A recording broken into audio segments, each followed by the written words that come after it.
네, 소니에서 RX0 마크2를 자괴감.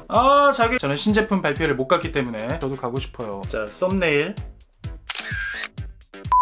RX0 마크2 이미 리뷰들이 많이 올라와 있어요. 그리고 저는 아직 카메라를 만져보지 않은 상태이기 때문에 스펙과 샘플 영상들 올라온 것들만 가지고 과연 어떨지 제 나름대로 짧게 얘기해 보도록 하겠습니다. 유튜버나 브이로그 찍으시는 분들은 아마 이런 거 다들 느껴보셨을 거예요. 이런 미러리스나 DSLR 같은 카메라들은 들고 다니기에 너무 크고 너무 무거워. 그래서 이런 액션캠이나 똑딱이들이 들고 다니긴 좋은데 화질이 아쉽고 결정적으로 이 내 모습을 내가 볼 수가 없어요. 액션캠 사이즈에 화질만 좀 개선되고 돌아가는 액정만 좀 집어넣어주면 참 좋겠는데 에이 뭐 그런 게 어디 있겠어. 액션캠에서 그런 것까지 바라기엔 무리지. 이런 생각들 많이 해보셨을 텐데요. 그런데 소니가 그걸 해냈습니다. 짜자잔.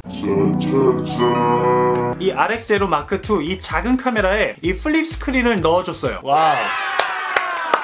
에이 그럼 뭐 방수는 안 되겠지. 10m 방수까지 지원합니다. 뭐 그럼 화질이 별로겠지. 소니가 원래 카메라로 유명하잖아요. 이 RX0 마크2에는 RX100 시리즈에 들어가는 것과 같은 1인치 센서가 들어갑니다. 고프로에 들어가는 이미지 센서의 2배 사이즈예요. 그리고 샘플 영상이나 사진들의 퀄리티를 봐도 꽤 괜찮아 보여요. 소니가 이걸 여행용 카메라, 브이로그용 카메라라고 적극적으로 홍보를 하고 있는데 그럴만한 제품인 것 같습니다. 아마 제가 알기로 이렇게 출시부터 브이로거를 대상으로 마케팅을 하는 건 거의 최초가 아닌가 싶어요.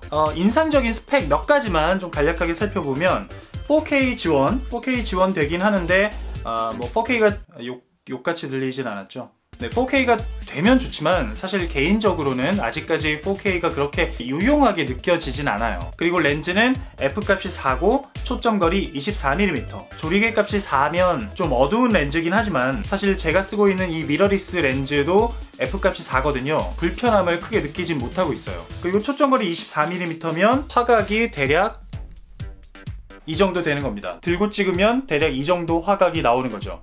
개인적으로는 화각이 조금 아쉽긴 해요. 저는 미러리스나 이 고프로나 전부 다 초광각을 사용하고 있기 때문에 좀 화각이 좀 아쉽긴 하지만 그래도 그렇게 부담스러운 화각은 아닌 것 같아요. 오디오 잭이 들어갔어요. 3.5파이 오디오 잭이 들어갔는데 내장 사운드가 들었을 때 뭐 그렇게 나쁘지 않았고 특히 저는 이렇게 주렁주렁 액세서리 붙이는 걸 별로 좋아하지 않아서 저한테는 뭐 그렇게 매력적이진 않지만 이것도 필요하신 분들에게는 굉장히 획기적인 기능이죠. 슬로우 모션 되고 조금 단점이 배터리 용량이 좀 적어요. 추가 배터리가 필수라는 거죠. 그리고 무게는 배터리 포함했을 때 132g, 고프로가 125g 정도 되니까 거의 비슷한 무게, 비슷한 사이즈인 것 같아요. 그리고 또 하나 고려해야 될 게 바로 가격이죠. RX0 1세대가 그렇게 크게 주목을 받지 못했던 이유 중에 하나가 가격이거든요. 거의 100만원에 출시가 됐는데 마크2는 그거보다 훨씬 저렴하게 75만원, 74만 9천원에 출시가 된다고 합니다. 근데 그래도 이걸 서브 카메라로 생각을 하면 그렇게 저렴한 금액은 아니긴 하죠. 그리고 거기에 기본적인 액세서리들 추가가 되겠죠. 브이로그 그립이라고 팔고 있는데 이것도 한 10만원대 중반, 추가 배터리, 그리고 기본적인 스틱 같은 것도 좀 필요할 거고 그다음 메모리 카드, 그리고 다이빙 하는 경우는 방수 하우징도 있어야겠죠.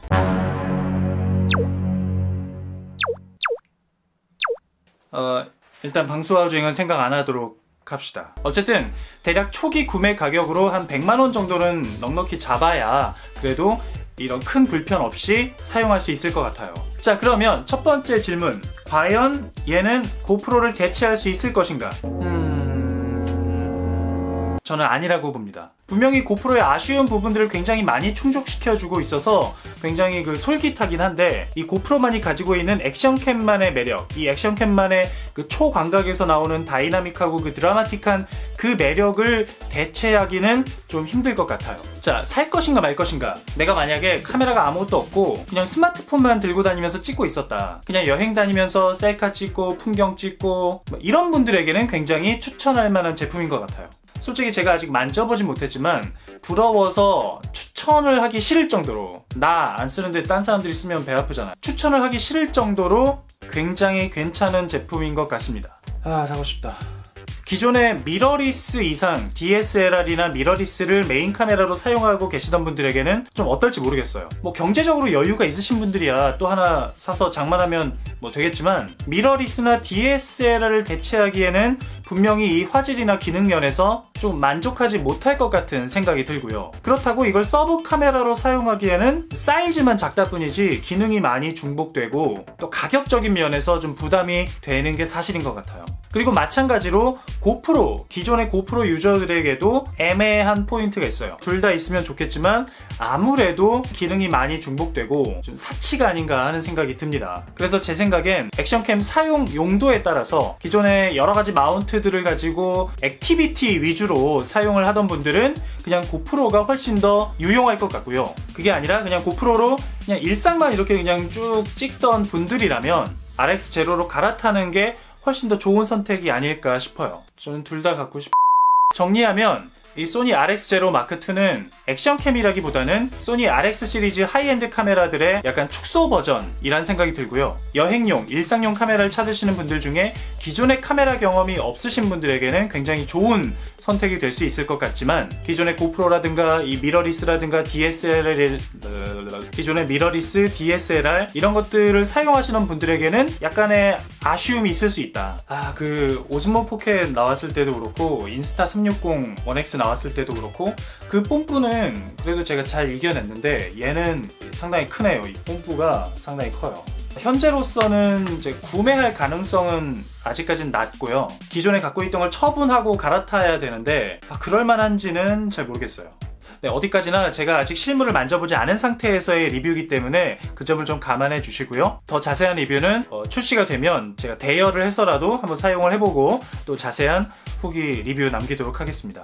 네, 여러분들의 의견이나 궁금하신 점 있으시면 댓글로 남겨주시고요. 저는 다음 영상에서 또 뵙도록 하겠습니다. 안녕히 계세요.